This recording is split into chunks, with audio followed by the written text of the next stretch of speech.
Right, thank you Rajinikanth. మొత్తానికి హిడ్మా శకం అయితే ముగిసిపోయింది. ఒక పక్క గ్రే హౌండ్స్, కోబ్రా బలగాలు సంయుక్తంగా ఈ ఆపరేషన్ అయితే నిర్వహించాయి. ఈ ఆపరేషన్లో అయితే మాత్రం హిడ్మాతో పాటు అతని భార్య, మరో 4 మావోయిస్టులు కూడా మరణించినట్టు తెలుస్తుంది. హిడ్మా మృతి మావోయిస్టు కేంద్ర కమిటీకి అయితే మాత్రం కోలుకోలేని దెబ్బనే చెప్పొచ్చు. అసలు అంటే ఇక్కడ మన్యం జిల్లాలో ఇక మావోయిస్టు కార్యకలాపాలు ఆగిపోయినట్లేనా ఈ హిడ్మా మృతి? మరింత సమాచారం మా కరస్పాండెంట్ చంద్రశేఖర్ని అడిగి తెలుసుకుందాం. చంద్రశేఖర్, చెప్పండి, ఏంటి హిడ్మా మృతితోటి అక్కడ కార్యకలాపాలని కూడా ముగిసిపోయినా అనుకోవచ్చా? దాదాపు 3-4 రాష్ట్రాలు కూడా హిడ్మా హిట్ లిస్టులో ఉన్నారు.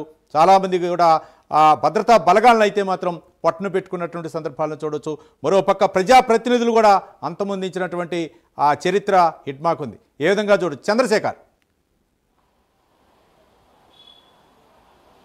రైట్ రవి, చూసుకుంటే 65 ఏళ్ల పోరాటం నేటితో ముగిసిపోయినట్లుగానే తెలుస్తుంది. ప్రధానంగా చూసుకుంటే 65 ఏళ్ల మావోయిస్టుల పోరాటం ఏదైతే ఉందో దానికి సంబంధించినటువంటి కీలక నేతలు ఇప్పటికే మృతి చెందినటువంటి పరిస్థితి కనిపిస్తుంది. ఈ నేపథ్యంలో ఈ రోజు కూడా చూసుకుంటే మావోయిస్టుకి సంబంధించినటువంటి అతి పిన్న వయస్కుడిగా ఉన్నటువంటి హిడ్మా ఎవరైతే ఉన్నారో, సుక్మా జిల్లాకు చెందినటువంటి హిడ్మా ఈరోజు జరిగినటువంటి ఎదురుకాల్పుల్లో మృతి చెందినటువంటి పరిస్థితి ఉంది. ఈ నేపథ్యంలో పూర్తిగా కూడా అల్లూరు జిల్లాతో పాటు ఇటు తెలంగాణ 2 రాష్ట్రాల్లో కూడా మావోయిస్టుల ప్రాబల్యం పూర్తిగా తగ్గిపోయినటువంటి పరిస్థితి అయితే కనిపిస్తుంది.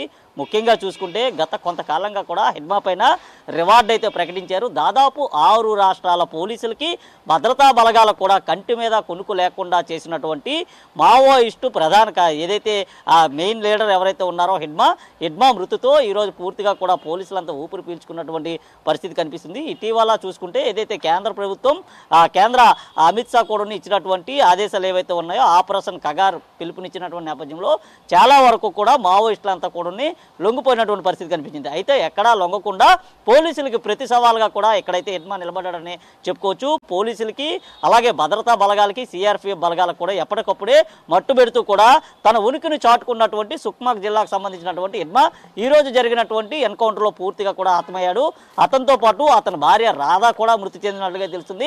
ప్రధానంగా హిడ్మా పైన ₹1 కోటి రివార్డు కూడా ఉన్నటువంటి పరిస్థితి ఉంది. అతని భార్య పైన కూడా ₹50 లక్షల రివార్డు కూడా ఉన్నటువంటి పరిస్థితి ఉంది. ముఖ్యంగా చూసుకుంటే దాదాపు 26 మంది ప్రజాప్రతినిధుల్ని 150కి పైచీలుక ఆ భద్రతా బలగాలను కూడా మట్టు పెట్టినటువంటి హిడ్మా ఎవరైతే ఉన్నారో హిడ్మాకు సంబంధించి కూడా పెద్ద ఎత్తున అయితే కూంబింగ్ కొనసాగింది. ఆయన కోసం వేట కూడా ఎక్కడికక్కడే కొనసాగినటువంటి పరిస్థితి కనిపించింది. ఈ నేపథ్యంలో హిడ్మాతో పాటుగా కూడా మరికొంతమంది కూడా ఈ రోజు అయితే జరిగినటువంటి ఎన్కౌంటర్లో మృతి చెందారు. ప్రధానంగా చూసుకుంటే మావోయిస్టులకు సంబంధించినటువంటి ప్రాబల్యం పూర్తిగా తగ్గుతూ వస్తున్నటువంటి నేపథ్యంలో దాన్ని మరింత ఊతమిచ్చేలా కూడా హిడ్మా ఇటీవల కాలంలో జరిపినటువంటి ఎన్కౌంటర్లు కావచ్చు, ఎదురుకాల్పులు కావచ్చు, లేదంటే ఎక్కడికక్కడ భద్రతా బలగాల కోసం ఏర్పాటు చేసినటువంటి బాంబులు కావచ్చు, వీటన్నిటిలో కూడా చూసుకుంటే పోలీసులంతా కూడా ఒక టార్గెట్ అయిపోయినటువంటి పరిస్థితి ఉంది. ఈ నేపథ్యంలో హిడ్మాకు సంబంధించి అయితే వేట కొనసాగింది. ముఖ్యంగా చూసుకుంటే హిడ్మాను ప్రాణాలతో అదుపులోకి తీసుకోవాలని పోలీసులు, భద్రతా బలగాలు ప్రయత్నం చేసినప్పటికీ ఈ రోజు చూసుకుంటే ఏదైతే మారేడుమిల్లిలో పోలీసులపైన ఎదురుకాల్పులకి హిడ్మా అయితే దిగిన పరిస్థితి కనిపిస్తుంది. పోలీసులకి అక్కడ ఆ భద్రతా బలగాలు కూంబింగ్ చేస్తున్నటువంటి నేపథ్యంలో ఎదురుపడినటువంటి మావోయిస్టులు పోలీసులపైన ఒక్కసారిగా కూడా విరుచుకుపడి వారిపైన కాల్పులు కురిపించడంతో టోటల్గా బుల్లెట్లు వర్షం అయితే కురిసిందని చెప్పుకోవచ్చు. ఈ నేపథ్యంలో పోలీసులు కూడా వారి ప్రాణాలను రక్షించుకునేందుకు ఎదురు కాల్పులు జరిపారు. ఎదురు కాల్పుల్లో మావోయిస్టులకు సంబంధించినటువంటి కీలక నేత హిడ్మా అయితే మృతి చెందారు. ఆయనతో పాటు మరో 5 కూడా మృతి చెందినటువంటి పరిస్థితి ఉంది. ఇప్పటికీ కూడా ఇంకా అక్కడ ప్రాంతంలో పూర్తిగా కూడా మావోయిస్టులకి పోలీసుల మధ్య ఎదురు కాల్పులు జరుగుతున్నాయి.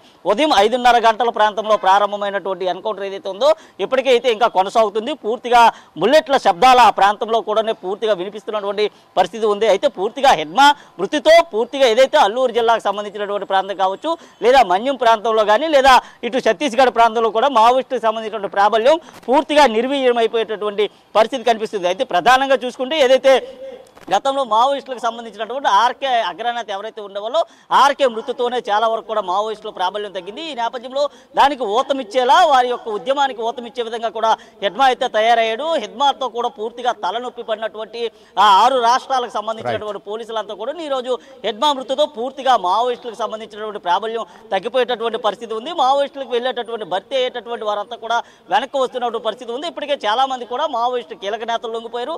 మరికొంతమంది కూడా లొంగిపోయేందుకు కూడా సిద్ధంగా ఉన్నట్లుగా అయితే తెలుస్తుంది. Ravi, right, thank you Chandrashekar. ఇక హిడ్మా ఈ పేరు చెప్తేనే దండకారిని గజగజ వణికిపోతుంది. అతనే మావోయిస్టు ఉద్యమ పదునైన ఆయుధం. People's liberation guerrilla army battalion commander Madvi Hidma. దశాబ్దాలుగా భద్రతా బలాలకు కంటి మీద కునుకు లేకుండా చేసిన హిడ్మా శకం నేటితో ముగిసిపోయింది. ఏపీ తెలంగాణ సరిహద్దులోని దట్టమైన అటవీ ప్రాంతంలో జరిగిన భారీ ఎన్కౌంటర్లో హిడ్మా హతమయ్యాడు. నిఘా వర్గాల పక్కా సమాచారంతో గ్రేహౌండ్స్, కోబ్రా బలగాలు సంయుక్తంగా ఈ ఆపరేషన్ నిర్వహించాయి. ఈ కాల్పుల్లో హిడ్మాతో పాటు అతని భార్య, మరో 4 మావోయిస్టులు కూడా మరణించినట్లు తెలుస్తోంది. హిడ్మా మృతి మావోయిస్టు కేంద్ర కమిటీకి కోలుకోలేని ఎదురుదెబ్బనే చెప్పవచ్చు.